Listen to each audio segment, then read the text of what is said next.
Hello दोस्तों, उम्मीद करता हूँ सब खैरियत से होंगे। तो chapter number 6 chemical reaction and bonding के आखिरी सेक्शन स्ट्रक्चर रेस्पॉन्स क्वेश्चन के सॉल्यूशन के साथ आज उसको सॉल्व करेंगे इस वीडियो में। तो चलते हैं।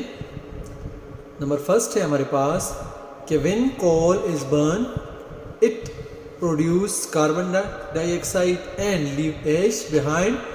As ash produced in this reaction is lighter than coal।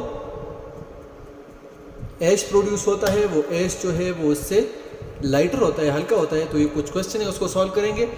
Does this contradict law of conservation of मास? क्या ये लॉ ऑफ कंजर्वेशन ऑफ मास को ओबे करता है?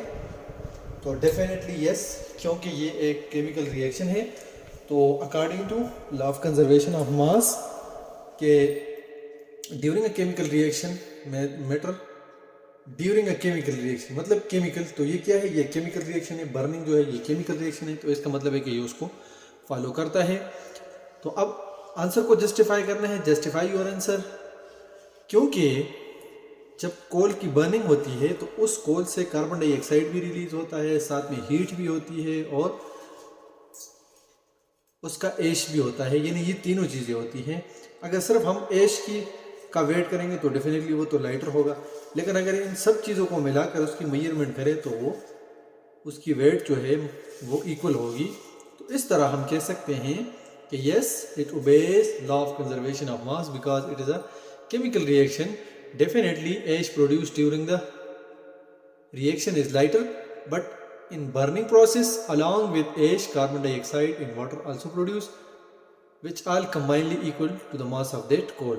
ठीक है, रिएक्टेंट और प्रोडक्ट जो है वो इक्वल होते हैं। सेकंड वन है क्लासिफाई दिस रिएक्शन। इस रिएक्शन को क्लासिफाई करना है। तो इसकी क्लासिफिकेशन क्या है? ये कंबस्शन रिएक्शन है, बर्निंग है, बर्निंग को कंबस्शन रिएक्शन कहते हैं। और चूंकि during the reaction heat release होती है, इसलिए इसको एक्सोथर्मिक रिएक्शन भी कहते हैं। तो it is this is reaction is combustion and exothermic reaction. C है इसी का, write a balanced chemical equation for the reaction. Chemical equation लिखना है इस रिएक्शन के लिए। तो कार्बन प्लस ऑक्सीजन CO2, यानी दो ऑक्सीजन और एक कार्बन कंबाइन होकर कार्बन डाइऑक्साइड बनाता है और साथ में हीट इवॉल्व होती है और लाइट भी। तो ये इसका बैलेंस केमिकल इक्वेशन है। स्ट्रक्चर रेस्पॉन्स क्वेश्चन का पार्ट 2 है। Element X is the in group A and element Y in group 7A। What type question है, what type of bond between them will be form? Explain. इनके दरमियान कौन सा bond form होगा? तो जो अल्कली मेटल होते हैं ग्रुप A के, वो हमेशा एक इलेक्ट्रॉन डोनेट करके केटाइन बनाते हैं, जबकि जो 7 ग्रुप के एलिमेंट्स हैं वो एक इलेक्ट्रॉन गेन करके एनाइन बनाते हैं, यानी नेगेटिव आयन बनाते हैं। तो चूंकि इसके आखिरी शेल में एक इलेक्ट्रॉन होता है तो वो अपना एक इलेक्ट्रॉन 7th वाले को दे देता है, उसका भी ऑक्टेट कंप्लीट हो जाता है और ये जो है ये भी स्टेबल हो जाता है। तो यहाँ पे इनके दरमियान चूंकि यहाँ पे इलेक्ट्रॉन ट्रांसफ़र होता है, तो whenever an electron transfer from an element to other element, तो the bond form will be ionic. तो इनके दरमियान जो बॉन्ड फॉर्म होगी वो आयनिक बॉन्ड होगी। तो ionic bond will form between them. The elements of group A lose an electron या 1 electron and form cation, while group 2A is gain, वो एक इलेक्ट्रॉन को गेन करता है एंड फॉर्म एनाइन और एनाइन बनाते हैं।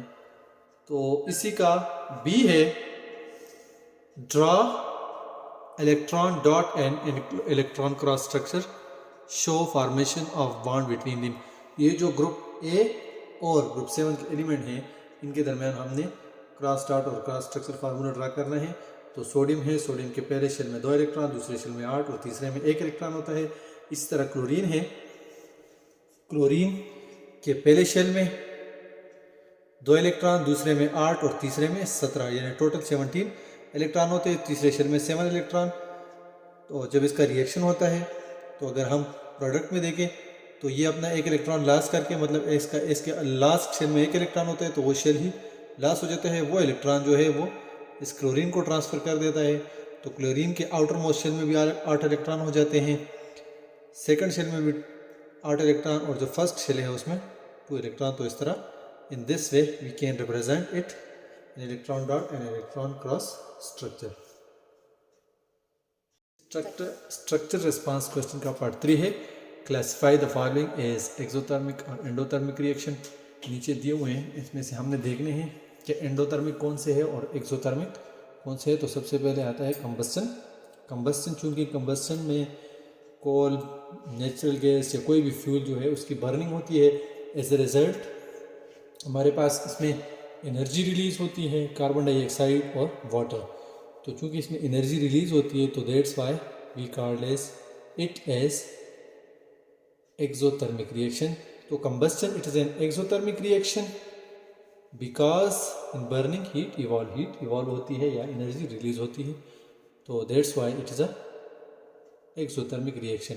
सेकेंड वन है डिकम्पोजिशन में चूंकि बॉन्ड की ब्रेकेज होती है तो उस बॉन्ड को ब्रेक करने के लिए एनर्जी रिक्वायर्ड होती है। Mean in this reaction energy is utilise.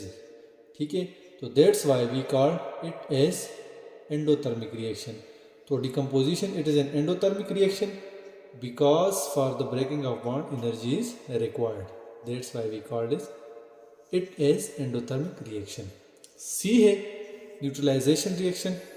Neutralisation reaction हमारे पास वो रिएक्शन होता है जिसमें एसिड और बेसिस जो है वो कंबाइन होके साल्ट बनाती हैं। क्योंकि इस रिएक्शन के दौरान जब रिएक्शन होता है तो जो सराउंडिंग है वहाँ का टेम्परेचर राइज होता है, एनर्जी रिलीज होती है, तो दैट्स वाई जो उसका सराउंडिंग है उसके टेम्परेचर इंक्रीज होता है। तो neutralization is an exothermic reaction because heat releases during the reaction. D है reaction between baking soda and vinegar.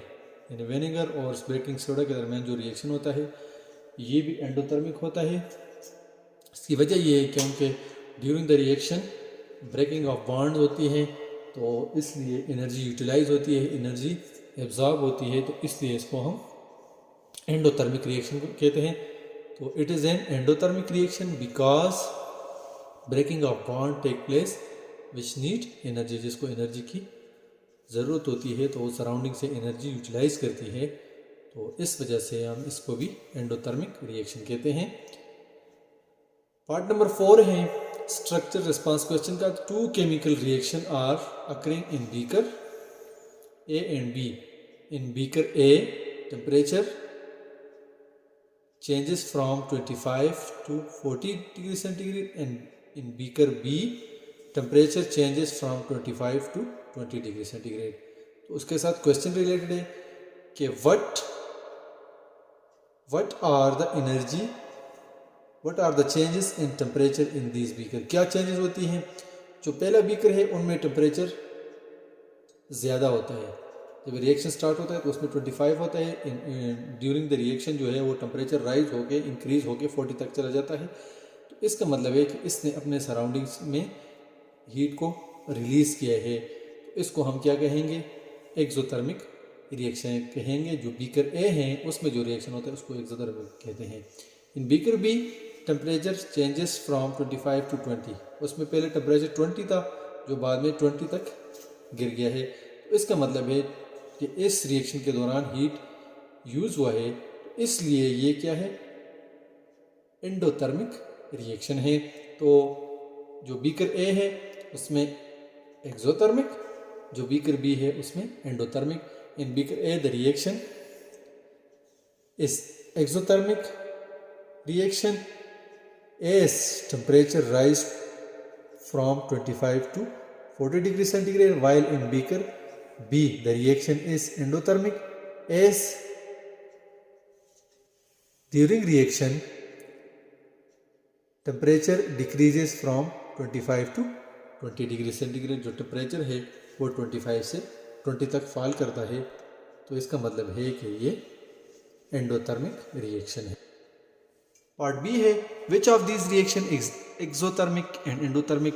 तो जैसे मैंने बता दिया, तो बीकर ए में जो है वो एक्सोथर्मिक है क्योंकि वहाँ पे एनर्जी जो है वो रिलीज़ होती है, जो सराउंडिंग का टेम्परेचर है वो राइज होता है, जबकि बीकर बी में एनर्जी यूटिलाइज होती है फ्रॉम इट्स सराउंडिंग, तो इसलिए इसको एंडोथर्मिक रिएक्शन कहते हैं।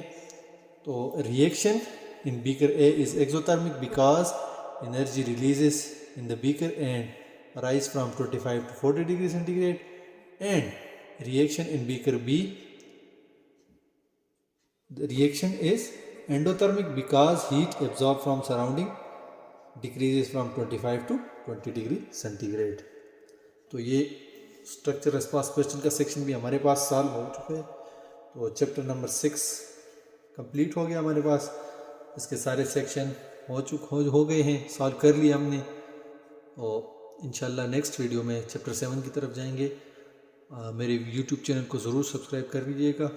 तब तक के लिए अल्लाह हाफिज़, अपना बहुत सारा ख्याल रखिएगा। सबका बहुत शुक्रिया।